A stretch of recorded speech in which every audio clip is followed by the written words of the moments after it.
Hello friends, precious moment with জয়ীর আবার পাহাড়ি সিরিজের সপ্তম পর্বে তোমাদের সবাইকে স্বাগত। আজ 28শে ডিসেম্বর 2023 আর এখন আমরা আছি মানকিমের খাম্বু ভ্যালি হোমস্টেতে। তাই প্রথমেই তোমাদের সামনে মেলে ধরলাম সকালবেলা মানকিমের পাহাড়ের অপরূপ সৌন্দর্য। যদিও আজ আকাশ কিন্তু পুরো মেঘলা, তাই সারা ট্রিপের এই প্রথম একটা সকাল আজ কাঞ্চনজঙ্ঘার দর্শন ছাড়াই হলো আমাদের। যাক, এই পর্বে তোমাদের কাছে তুলে ধরবো আমাদের মানকিম থেকে জুলুক ঘোরার গল্প। আর ট্রিপ প্ল্যানে আজ আবারও আছে একটা চেঞ্জ।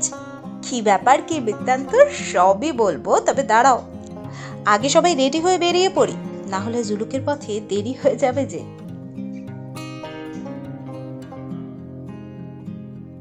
বেরিয়ে পড়েছি জুলুকের পথে, তবে একেবারে চেক আউট করেই বেরোলাম, কারণ গতকাল থেকে বেশ কয়েকটা সমস্যার সম্মুখীন হওয়া। আগের মানকিমের ভিডিওটাতেই বলেছি যে এখানে যে হোমস্টেটাতে আমরা উঠেছিলাম সেটা অনেকটা ইন্টেরিয়ারে, আর হোমস্টের ঘরগুলোর সিঁড়ি বেয়ে বেশ খানিকটা নিচে, যেটা বয়স্কদের পক্ষে খুবই অসুবিধার। আমাদের সাথে যেহেতু মায়েরা ছিল, ওরা এর জন্য কোথাওই বেরোতে পারছিল না। যদিও হোমস্টের ওনাররা খাবার দাবার সবই রুমে পৌঁছে দিচ্ছিলেন, কিন্তু ঘুরতে এসে তো সবারই একটু চারপাশটা বেরিয়ে ঘুরে দেখতে ইচ্ছা করে, তাই না? সেখানে মায়েরা একদমই সেটা করতে পারছিল না। দ্বিতীয়ত, এখানে রাস্তা এত সরু আর তার অবস্থা এতটাই তথৈবচ পেয়েছি আমরা যে গাড়ি নিয়ে বারবার বেরোনোটা খুব রিস্কি। আগের ভিডিওতেও বলেছি যে অ্যাক্সিডেন্ট তো যে কোনো সময় হতেই পারে, আর গাড়িও ড্যামেজ হয়ে যাওয়ার চান্সেস খুব বেশি। সেক্ষেত্রে গাড়ি সারানোর কোনো ইমিডিয়েট ব্যবস্থা কিন্তু এখানে কাছাকাছির মধ্যে নেই। তৃতীয়ত, আগের পয়েন্টের সূত্রটা ধরেই বলি যে শুধু গাড়ি কেন, এখানে কিন্তু কোনো অ্যামিনিটিসই খুব কাছাকাছির মধ্যে নেই। মেইনলি জলের একটা খুব বড় সমস্যা আমরা লক্ষ্য করেছি এখানে। আমাদের হোমস্টে ওনার উদয়বাবুর স্ত্রীর কাছ থেকে আমরা জানলাম যে এই অঞ্চলটাতে জল আসে পাশের একটা পাহাড় থেকে। কোনোদিন বা কিছুদিন ধরে জল না এলে গ্রামের প্রত্যেক পরিবার থেকে একজন দুজন করে সেই পাহাড়ে গিয়ে জল নিয়ে আসেন। এতটাই রুরাল, এতটাই গ্রাম্য জীবনযাত্রা এখানে এখনো। তো হোমস্টের ওনাররা যেহেতু ওনারা হোমস্টের ব্যবস্থা রেখেছেন, তো সেই জন্য মার্কেট থেকে কেনা জল অবশ্যই রাখেন, কিন্তু সেটাও অ্যাট এ টাইম খুব বেশি পরিমাণে কিনে আনা কিন্তু এখানে অ্যাভেলেবেল নয়। তাই দেখছিলাম জল আনার জন্য ওনাদের বারবার আপ অ্যান্ড ডাউন করতে হচ্ছিল, যেটা ওনাদের এই পাহাড়ি জীবনে এটা হয়তো খুব ন্যাচারাল একটা জিনিস, কিন্তু আমাদের কোনোভাবে যেন মনে হচ্ছিল মানে খুব আনইজি একটা সিচুয়েশন ফিল হচ্ছিল, আর মনে হচ্ছিল হয়তো ওনাদের আমরা একটু বেশি ব্যতিব্যস্ত করে ফেলছি।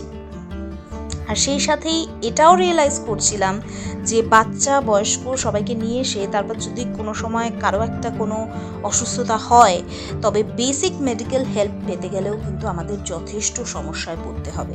যদিও ট্রাভেল টাইমে বেসিক কিছু হেল্প আমরা নিজেরাই ক্যারি করি, তবুও ইমার্জেন্সি তো যে কোনো কারোর যে কোনো সময়ই হতে পারে, তাই না? তো সেটা কিন্তু একটা বড় সমস্যা এখানে। চতুর্থত, গতকাল থেকে দেখলাম এখানে পাওয়ার কাট একটা বিশাল প্রবলেম। সন্ধ্যার পর থেকে প্রায় কারেন্ট থাকে না বললেই চলে, জেনারেটর ভরসা। তবে তার জন্য রুমে গিজার চালানো যায় না, যেটা এই ডিসেম্বরের ভয়ঙ্কর ঠান্ডায় খুবই কষ্টকর।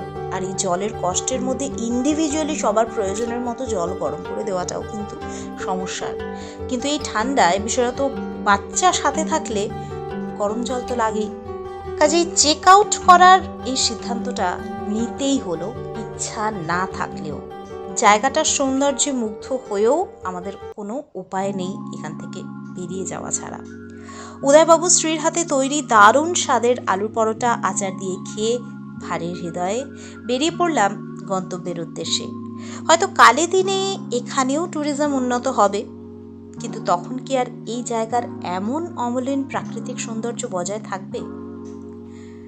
তবে পরিবার, বয়স্ক বাচ্চাদের নিয়ে যারা মানকিম আসার প্ল্যান করছেন বা করবেন বলে ভাবছেন, তাদের কিন্তু অবশ্যই এইসব সমস্যাগুলো বিচার বিবেচনা করে সেই মতো হোমস্টেতে থাকার ব্যবস্থা করতে হবে। তবে খুব রিমোট লোকেশনে থাকার জায়গা সিলেক্ট না করাটাই শ্রেয় বলে আমাদের মনে হয়েছে।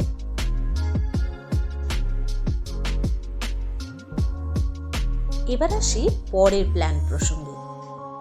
আজ রাত্রি যাপন কোথায় হবে যদিও ঠিক হয়নি এখনো, তবে আপাতত আমাদের গন্তব্য সমুদ্রতল থেকে ৯,৪০০ ফুট উচ্চতায় অবস্থিত বিখ্যাত সিল্ক রুটের অন্যতম দর্শনীয় স্থান জুলুক, যা কিনা সিকিমের হেলমেট হিসেবেও পরিচিত। কাছেই ভারত ও তিব্বতের সীমান্ত, তাই এ হলো সম্পূর্ণ নিরাপত্তার বলয়ে ঘেরা এক ছোট্ট গ্রাম, যা নিজের স্বর্গীয় পাহাড়ি সৌন্দর্যের জন্য এক পপুলার টুরিস্ট ডেস্টিনেশনে পরিণত হয়েছে। তবে ছাঙ্গুর মতো এখানে যাওয়ার ক্ষেত্রেও পারমিশন করানোর একটা ব্যাপার থাকে, আর এখানে আমাদের এই কাজে সাহায্য করেছেন আমাদের মানকিমের হোমস্টে ওনার উদয়বাবু। এমনিতে গ্যাংটকের ৩ মাইল চেকপোস্ট বা রংলি থেকেও এই পারমিশন করানো হয়ে থাকে। যদিও আজ সকাল থেকেই আকাশে মেঘের আনাগোনা, তবুও জুলুকের পথে বেরিয়ে পড়েছিলাম এই ভেবে যে আবহাওয়া তো পাহাড়ে সময় সময় পরিবর্তন হয়, তাই যদি ভাগ্য সহায় হয় আর কি। কিন্তু এখনো অবধি চারপাশে মেঘেরাই বিরাজমান, সূর্যি মামা আর দেখা নেই তেমন। মাঝে মাঝে মেঘেদের ফাঁক বলে কয়েক ঝলক দেখা দিলেও মেঘ ফুঁড়ে বেরোবার উপক্রম করেননি এখনো। কিন্তু সে যাই হোক, পাহাড়ি পথে বেরিয়ে পড়ার আনন্দই আলাদা। আর এটুকু অনিশ্চয়তা না থাকলে আর পাহাড়ে আসা কেন? তাও আবার চলেছি এক প্রাচীন ইতিহাসের মধ্যে দিয়ে। হ্যাঁ, সেই বিখ্যাত সিল্ক রুট দিয়ে, যা ছিল একসময় মধ্য ও পূর্ব এশিয়াকে ভূমধ্যসাগরের সাথে সংযুক্তকারী বাণিজ্য রুটের এক প্রাচীন নেটওয়ার্ক। বিশেষ করে সিকিমের এই সিল্ক রুট ছিল প্রাচীন বাণিজ্য পথের একটা শাখা, যা লাসা থেকে এসে চম্বি উপত্যকা পেরিয়ে নাথুলা হয়ে অবশেষে পশ্চিমবঙ্গের তমলুক বন্দর অবধি পৌঁছেছিল। এই রুটে বাণিজ্যের প্রাথমিক পণ্য তো ছিল সিল্ক, আর সেই থেকেই পথের এই নাম। তবে একটা বিষয় কি জানো, যে সিল্ক রুটের এই অংশটাই কিন্তু সিল্ক সবচেয়ে মূল্যবান আইটেম ছিল না। এই অংশের সবচেয়ে মূল্যবান পণ্যগুলো ছিল ঘোড়া, উল আর চা। এমন এক সুন্দর ইতিহাসের অধ্যায় পার করা, কেউ কি আবার কম পাও না নাকি? দুপাশে দুর্গম পাহাড়ে ঘেরা এই পথ যেন একেবারে স্বপ্নের মতো সুন্দর।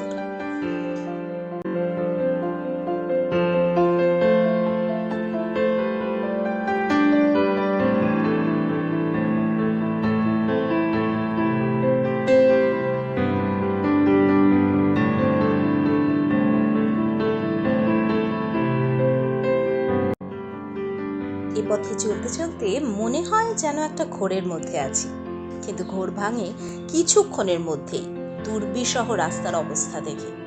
তবে সেখানেও মন কেড়ে নেয় সরু এই পাহাড়ি ঝর্ণা। এরপর থেকে পথ আবার সরু আর দুপাশে জঙ্গল ঘেরা, দেখলে চোখে তৃপ্তি লাগে। কিন্তু এ পথে গাড়ি চালানোর ক্ষেত্রে থাকতে হবে প্রচন্ড সতর্ক। অত্যন্ত চড়াই রাস্তা, আর কিছু দূর ছেড়ে ছেড়েই একটা করে হেয়ারপিন বেন্ড। আসলে পাকদণ্ডিটাই তো এই পথের সৌন্দর্য আর বিপদ।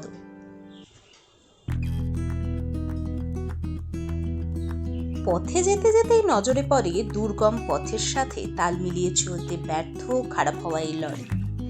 তাকে পাশ কাটিয়ে যেতেই আবারও এগিয়ে চলা গন্তব্যের উদ্দেশ্যে। আর তারপরের পথ এরকম ভয়াবহ। গাড়ি শুধু ফার্স্ট গিয়ার আর সেকেন্ড গিয়ার, ফার্স্ট গিয়ার আর সেকেন্ড গিয়ার। সাদা সাদা স্পিড লিমিটটাও বলে দাও যে 20-25, ম্যাক্সিমাম 20 থেকে 25। জোরে চলার কোনো জায়গাই নেই এখানে। অসম্ভব পাকদণ্ডী এবং সরু রাস্তা, খুবই ছোট রাস্তা। এবার কিছু দূর এগোতে না এগোতেই রাস্তায় চলছে কাজ। এরপর থেকে সারাটা রাস্তায় এরকম কাজ চলছে। বুঝে উঠতে পারা যাচ্ছে না যে এমন পথে জুলুক অবধি গিয়ে পৌঁছতে পারবো কিনা। এর মধ্যেই এখানে যারা কাজ করছেন তাদের মুখে শুনলাম উপরে ওয়েদার আরো খারাপ হয়েছে, স্নোফল স্টার্টেড, হয়তো পুরোটা যাওয়া যাবে না। উপর থেকে ফেরত গাড়িগুলোকে জিজ্ঞাসা করেও একই গল্প জানলাম। কিন্তু তবু বুকে বল নিয়ে এই রাস্তায় এগিয়ে চলা কোনো এক অজানা সৌন্দর্যের আকর্ষণ। দেখতেই পাচ্ছ যে আকাশের মেঘ যত গাঢ় হয়ে পথ ঘিরছে, ততই আবছা হচ্ছে চারপাশ। আর ফাইনালি জুলুক পৌঁছাবার মাত্র 2 কি 3 কিলোমিটার আগে থেকেই গাড়ি ঘোরাতে হলো। ওয়েদার খারাপ হওয়ায় আর যাওয়া যাবে না। যদিও এই আভাস আগে থেকেই পাচ্ছিলাম, তবুও ক্ষণিকের জন্য মনের কোণে একটু বিষণ্ণতা তো আছেই। কিন্তু তারপরে মনে হলো পাহাড়ে ঘুরতে এসে এই বিষণ্ণতার কোনো জায়গাই নেই। তাই সেখানেই চললো কিছুক্ষণ জুলুকের মেঘলা প্রকৃতির রসাস্বাদ। আর এবার ফিরে যাওয়ার পালা, জুলুক থেকেও আর পাহাড় থেকেও। এ যাত্রা জুলুক হলো না বটে, তবে এই না পাওয়াতেই সুপ্ত রইল আবার আসার ইচ্ছেটা। কিন্তু এবার তাহলে গন্তব্য কোথায়? নর্থ বেঙ্গলে যাদের মামাবাড়ি তাদের কি আর গন্তব্য খুঁজতে হয়? ট্রিপ শেষে একদিন মামাবাড়ি আলিপুরদুয়ার হয়ে ফেরাটা যদিও আমাদের প্ল্যানেই ছিল, তবে সে প্ল্যান ছিল আগামীকালে। কিন্তু জুলুক যখন হলোই না, তখন আজ আর কোথাও নয়, রাস্তায় কোথাও একটা লাঞ্চ সেরে সোজা বেরিয়ে যাব আলিপুরদুয়ার, তা সে যত রাতই হোক। তারপর আবার কি, একটু মামাবাড়িতে ফোনাফুনি আর তড়িঘড়ি সেই পথে রওনা দেওয়া।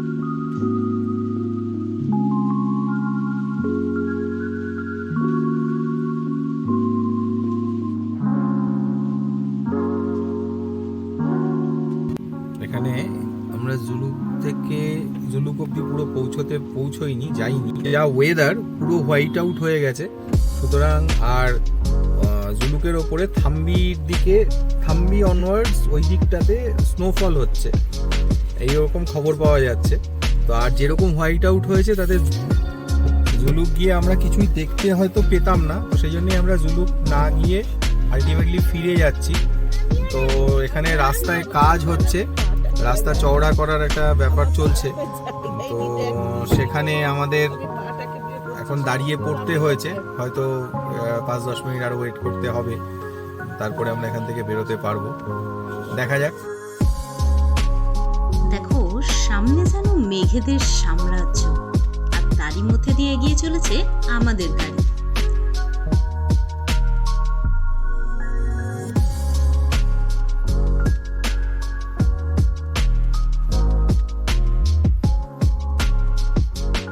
আবার এই মেঘেদের সৌন্দর্য উপভোগ করতেই রাস্তার পাশে জড়ো হয়েছেন কিছু বাইকার্স। এমন দৃশ্য যখন চোখের সামনে, তখন আমরাই বা কেন তা উপভোগ করা থেকে বাদ যাই? কাজেই আমাদের গাড়িও থামলো, আর মনও হয়ে উঠল মেঘেদের সঙ্গী। তারপর আবারও পেরিয়ে চলা অনেকটা পথ।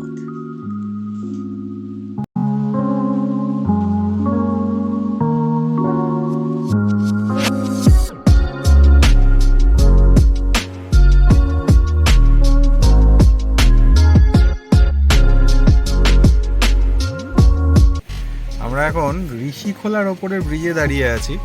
এটা সিকিম আর বেঙ্গলের বর্ডার। সিকিমের চেকপোস্টে এন্ট্রি করেছি, এবার বেঙ্গলের চেকপোস্টেও হয়তো এন্ট্রি করতে হবে, দেখছি, সেটা হলে জানাচ্ছি।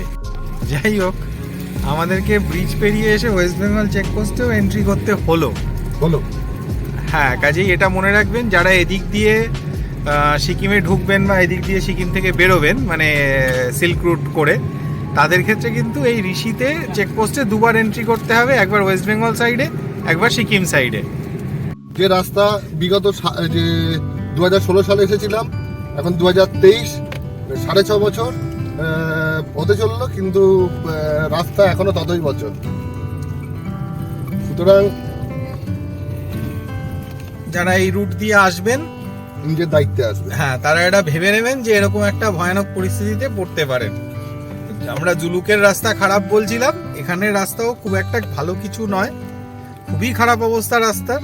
তবে মাটিটা একটু শুকনো, তাই গাড়িটা স্কিড করছে না। হ্যাঁ, জুলুকের মাটিটা ছিল একদম নরম এবং ভেজাও। এখানে টোটালটাই ফার্স্ট গিয়ারে গাড়ি তুলতে হবে। এই যে গাড়ি স্কিড করছে ফার্স্ট গিয়ারে, এই যে রাস্তার খানাখন্দ। এবার যাবো কোথা দিয়ে? এখান দিয়ে যেতে হবে। একটু বাদিক নাও, হালকা বাদিক নিয়ে এসো। হ্যাঁ,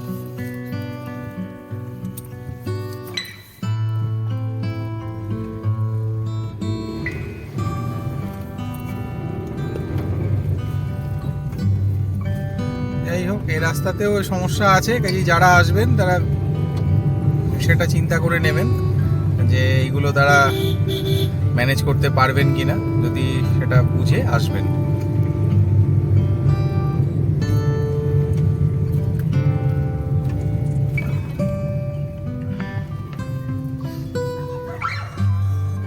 আর ডাকিস না।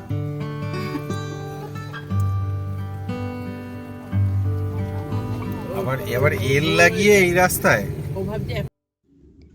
পেডংয়ের পাহাড়ি রাস্তায় চলতে চলতে পেটে এবার সরো ছুঁচোদের উপদ্রব। কি করি ভাবতে ভাবতে অনেক খোঁজাখুঁজির পর নজরে পড়লো এই ইয়ার্স কিচেন। অসাম অ্যাম্বিয়েন্স আর গুড কোয়ালিটি ফুড, এটাই এখানকার স্পেশালিটি।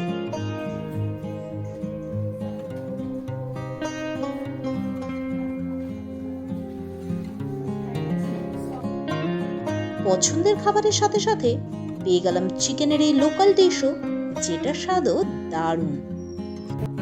উনি বললেন যে এটা এখানে স্পেশাল, তো সেই জন্য উনি বানিয়ে দিলেন, এটা অন্য জায়গায় পাওয়া যাবে না, তাই জন্য। হ্যাঁ। আর সব শেষে হয়ে গেল এক কাপ কফিও। ব্যাস, মন আর পেট দুজনেই খুশি। আর এরপর আবারও এগিয়ে চলা গন্তব্যের পথে। আজকে ভিডিওটা এখানেই শেষ করব, তবে তার আগে রইল রাতের বেলায় জলদাপাড়ার জঙ্গল ক্রস করার একটা ছোট্ট ক্লিপ। ভিডিওটা কেমন লাগলো জানিও সবাই কমেন্ট সেকশনে, ভালো লাগলে লাইক শেয়ার করো, আর চ্যানেলে নতুন হলে চ্যানেলটা সাবস্ক্রাইব করে পাশে থেকো, যাতে করে পরবর্তী সময় আরও ভালো ভালো ভিডিও তোমাদের কাছে তুলে ধরতে পারি। তাহলে আজকের জন্য গুড বাই। আমরা এখন জলদাপাড়া রিজার্ভ ফরেস্টের মধ্যে দিয়ে পাস করছি। এই জাস্ট এটা মূর্তি নদী মোস্ট প্রবাবলি ক্রস করলাম। জলদাপাড়া রিজার্ভ ফরেস্টের মধ্যে ঢুকে গিয়েছি আমরা অলরেডি। আমরা যাচ্ছি আলিপুরদুয়ার।